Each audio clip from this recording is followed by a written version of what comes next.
I had nearly reached my car when something caught my eye. It was just an ordinary shopping cart, positioned crookedly near the parking lot's perimeter.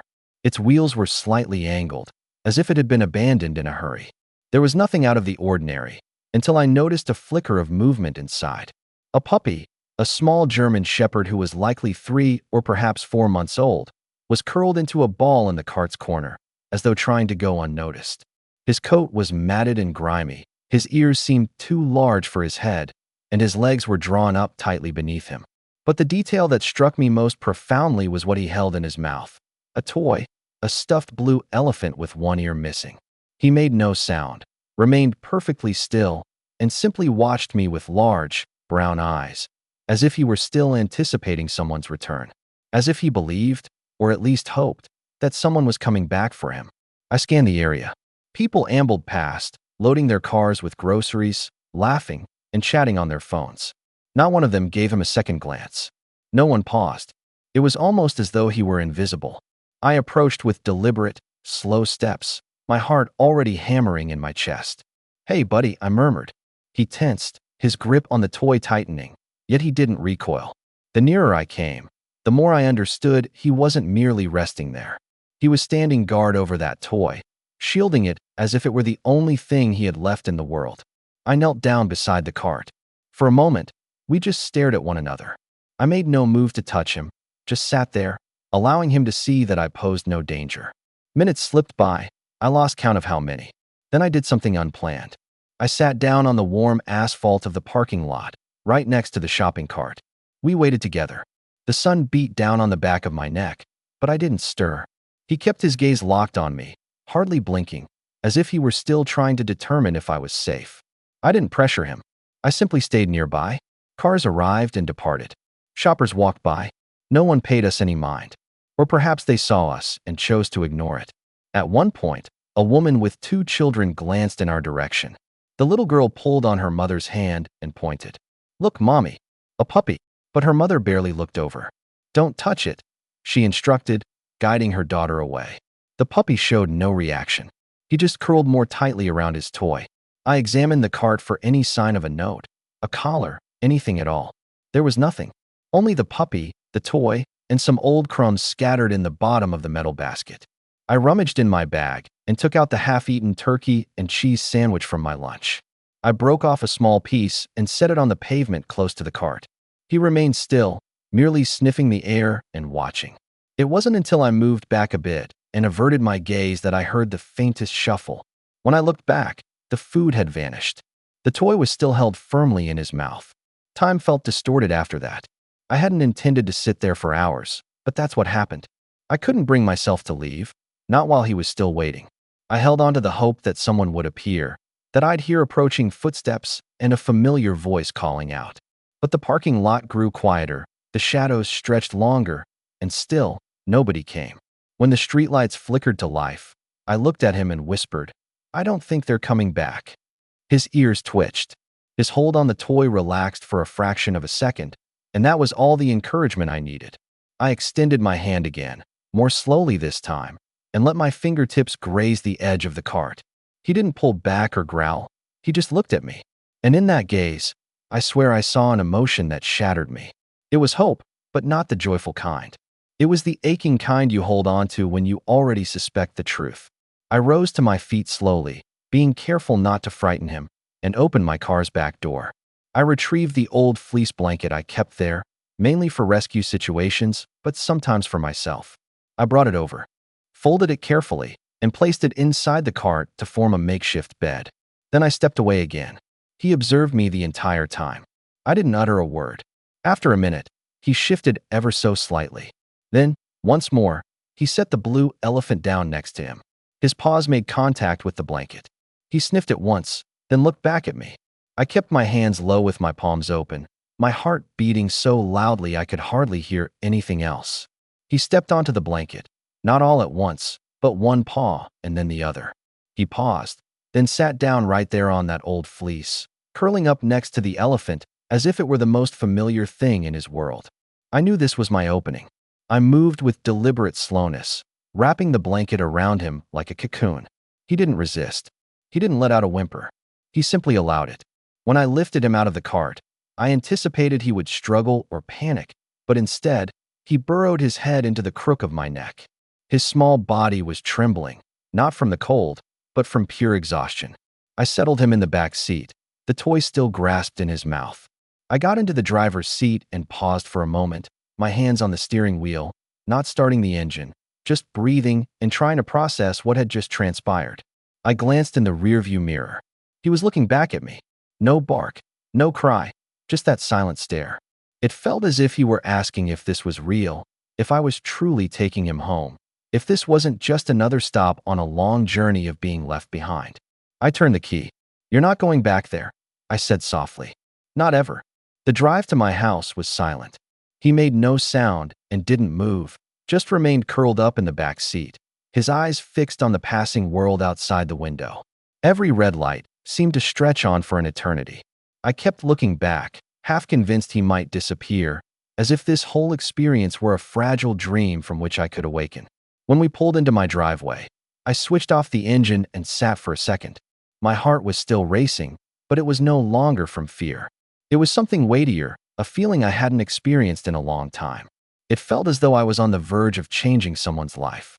Or maybe my own. I opened the back door, knelt down, and reached inside. He was still curled up, the blue elephant held tightly against his chest. When I whispered, "Come on, buddy," he blinked slowly. Then, to my astonishment, he stood up, a bit unsteadily, but on his own. I stepped back, and he followed. Inside, I laid the blanket on the living room floor and put a bowl of water next to it. He approached it tentatively, sniffed, drank slowly, and then sat down. I moved quietly around the room, giving him his space. He didn't bark or whine. He just observed me. That night, I didn't get much sleep. I lay on the couch, the sound of his soft breathing just a few feet away. Every now and then, I would peek over the edge to make sure he was still there. Each time, I found him watching me as well, as if neither of us could quite believe this new reality was permanent. Around 3 o'clock in the morning, I heard a soft thump. I turned my head and saw him standing beside the couch, toy in his mouth, looking up at me. He placed it down gently, then curled up on the floor with his back pressed against the side of the couch, as if he needed to be close enough to be certain I wasn't going to leave. I whispered, "I'm right here." He closed his eyes, and for the first time since I'd found him, he let out a tiny, contented sigh. Morning arrived gradually. Soft, golden light filtered through the blinds. When I opened my eyes, the first thing I saw was him, still curled up against the couch, his head on his paws, the blue elephant beside him like a silent promise. He looked tranquil, as though sleep had finally overtaken him after days of anxious waiting. I moved with care, not wanting to disturb him, and went to the kitchen. I poured a bowl of dry food and warmed up a bit of chicken from the previous night. When I returned, he was sitting up, watching me, not with fear or eagerness, but simply waiting to see my next move. I set the bowl near him and stepped away. He sniffed it once, then twice, before taking a bite. He ate with a cautious politeness, as if he wasn't sure he had permission. A lump formed in my throat. He ate slowly, chewing every piece as though it might be his last. After he finished breakfast, I sat on the floor, leaning against the wall, and just began to talk. Not because he could reply, but because it felt like he already understood. I told him about the shelter, about how people sometimes abandon their dogs for reasons that make no sense, and about how I had never intended to bring a dog home, but how he had altered that plan in a single moment. As I spoke, he inched closer, his paws making almost no sound on the floor. When he finally reached me, he didn't jump or lick or wag his tail. He simply pressed his head gently against my leg. I froze for a second, then placed my hand on his back. His fur was coarse but warm, solid, and real. I whispered, "You're safe now." He remained there for a very long time.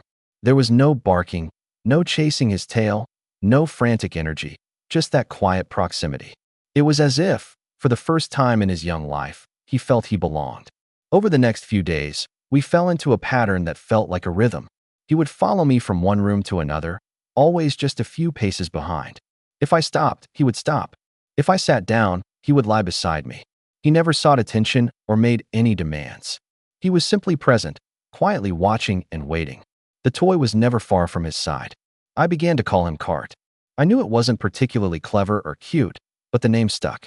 And somehow, he seemed to recognize it as his own. Every time I said it, his ears would perk up just a little. I'd say, "Hey, Cart," and he would lift his head as if to acknowledge, "I'm here." At night, he slept by the couch.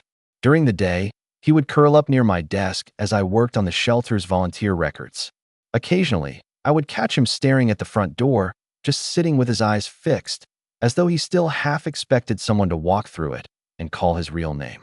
I didn't try to change him or rush his healing. I let him be precisely who he was, a puppy with a history I couldn't fathom and a heart that was still learning how to trust. But then an event occurred that shifted everything. One afternoon, I had a visitor, a friend who is a social worker and helps coordinate therapy animal visits with local shelters. She had stopped by to leave some flyers, and when she entered, Cart went rigid. His entire body grew tense. I was about to intervene when she knelt down slowly, careful to avoid direct eye contact. "Hi there," she said gently. "You must be the brave one." He didn't move at first, but then he approached her, head low and shoulders tense, and softly pressed his nose into her open palm. She was silent for a long moment before she looked up at me.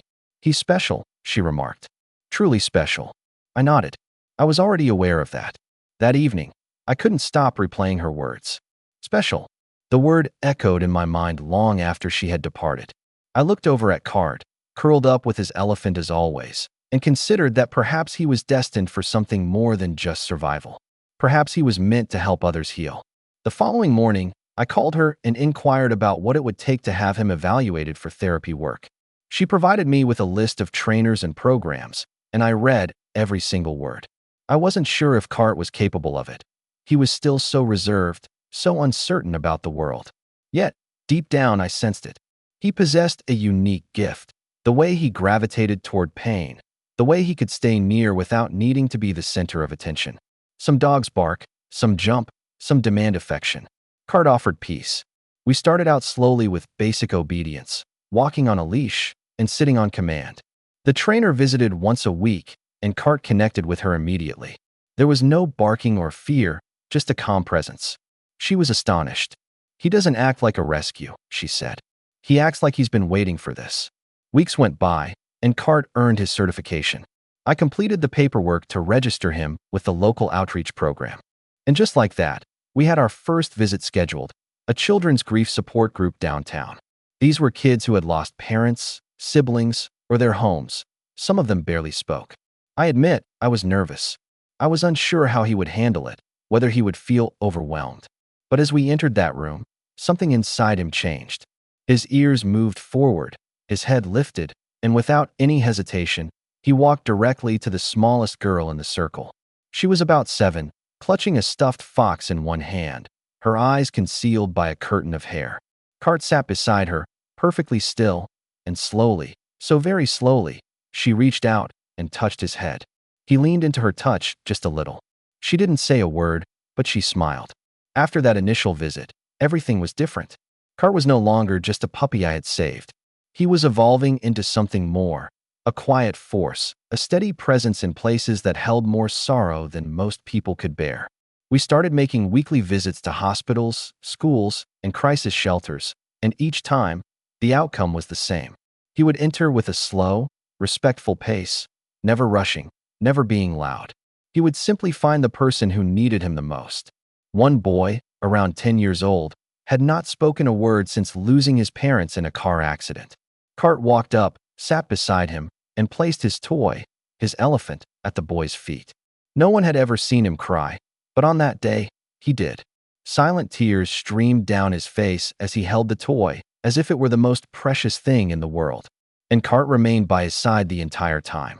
Word began to travel. We received calls from teachers, counselors, and parents. They didn't just want any therapy dog, they specifically requested him. And through it all, Cart himself never changed. He still slept curled up next to my bed. He still followed me from room to room.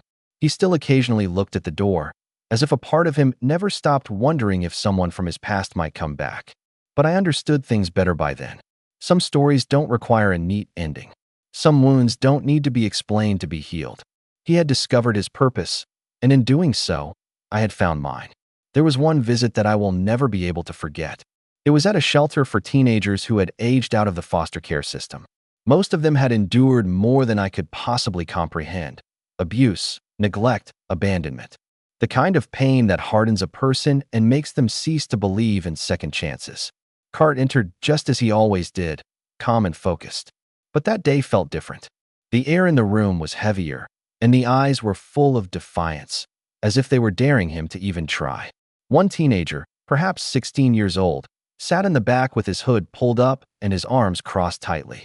I could feel the anger radiating from him like heat. He did not want us there. He didn't trust us. He didn't care. Cart walked past everyone else and went straight to him. The boy didn't flinch. Cart sat and waited. Minutes passed. Then Cart did something I had never witnessed before. He took his blue elephant, his only toy, the one he had guarded since the day I found him, and gently placed it at the boy's feet. The room fell completely silent. The boy stared down at the toy, then at Cart. His hands dropped into his lap, and for the first time, his expression softened just a fraction. "You left this for me?" he asked quietly. Cart didn't move, but I saw his tail give a single thump against the floor. The boy reached down, picked up the toy, and pulled his hood back. There were tears in his eyes. "I had one like this when I was a kid," he whispered. Cart leaned in closer. The boy didn't pull away. He allowed him to stay. That night, after we returned home, Cart was quiet. He always was, but this time it felt more profound. He curled up by the door, not in his usual spot, and stared at the floor as if he were replaying a memory only he could see. The elephant was not with him. I had found it still tucked under the boy's chair when we left. I considered retrieving it, but I didn't. I knew, somehow, that Cart had intended for him to have it. It was no longer just a toy. It was a gift, a connection between two fractured parts of the world. I sat on the floor beside him and ran my hand along his back. "You did good today," I whispered. "You always do." He didn't look at me, but after a moment, he rested his head against my knee and let out that familiar, quiet sigh. Cart never required praise or asked for anything. But in that instant, I felt him release something. A burden I hadn't seen but had always been there. From that day forward, he never carried the elephant again. It remained with the boy, and we continued on. Visit after visit, place after place, Cart offered pieces of himself to those who needed it most. He was a silent comfort, a constant presence, a reminder that even when you are abandoned, forgotten, and left behind in a shopping cart with nothing but a broken toy, you are not broken. Not truly. You are just waiting to be seen. I often think about the day I found him. That cart, that toy, those eyes filled with questions, hope, and heartbreak. I reflect on how simple it would have been to just walk by, to convince myself that someone else would stop, that it wasn't my duty. But I didn't walk by. And because I didn't, I had the privilege of witnessing something remarkable. Not just survival, but transformation. Cart wasn't just rescued. He rescued others, quietly, gently, and without ever asking for anything in return. He taught me that the smallest gestures, sitting beside someone, sharing a moment of silence, offering a gift, can mend wounds that words never could. He never knew his name before me. He never knew if someone would return for him, but he waited nonetheless. And when no one came, I did. That is the nature of these dogs. They don't demand perfection. They don't harbor grudges. They simply wait for someone, anyone, to choose them. So, if you are hearing this and your heart feels even slightly ajar, go find your Cart. He is out there, waiting in a parking lot, behind a fence, or in a shelter that is too crowded and too loud. He is holding on to hope with both paws, and maybe a toy that has been loved for too long. Be the one who stops. Be the one who stays. Because sometimes, saving them saves you too.